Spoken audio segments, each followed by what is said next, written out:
Dans le cadre d'un débat animé sur BFM Télévision ce lundi 19 février, Apolline de Malherbe, journaliste reconnue pour son franc-parler et ses analyses percutantes, s'est retrouvée face à Raphaël Glucksmann, député européen et figure montante de la gauche, qui représentera le Parti socialiste lors des prochaines élections européennes.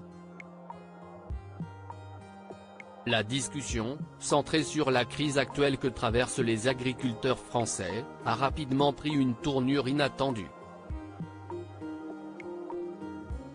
Au cœur de l'échange, la loi Egalim, une législation française censée rééquilibrer les relations commerciales dans le secteur agricole et améliorer la rémunération des producteurs.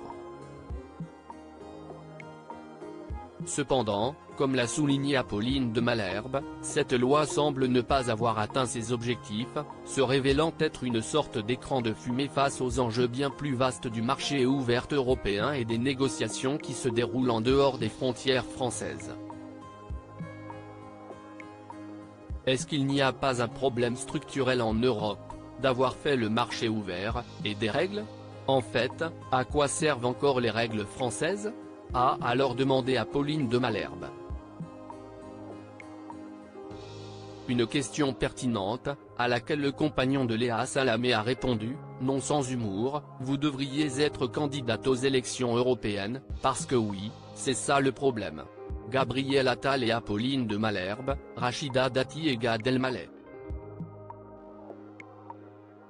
Quand la politique et le monde people se frôlent, Apolline de Malherbe recadre Raphaël Glucksmann, pas la peine de s'énerver lors de ce débat. Apolline de Malherbe a également abordé la question épineuse de l'adhésion de l'Ukraine à l'Union européenne, un sujet sur lequel Raphaël Glucksmann a exprimé son soutien conditionnel, je suis pour, mais une fois qu'elle respectera les mêmes normes que les pays membres de l'Union européenne.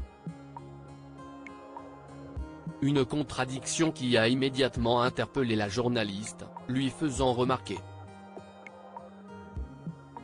Le eurodéputé a alors évoqué l'urgence des mesures spécifiques pour l'Ukraine. L'Europe, à la fin de l'année 2024, va se retrouver seule pour gérer cette guerre, parce que Donald Trump sera président des États-Unis, a-t-il déclaré tout en haussant le ton.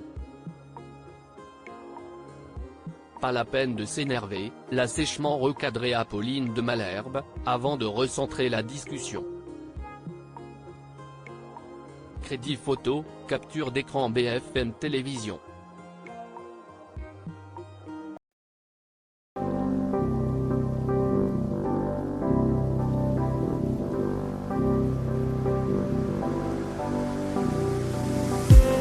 I just need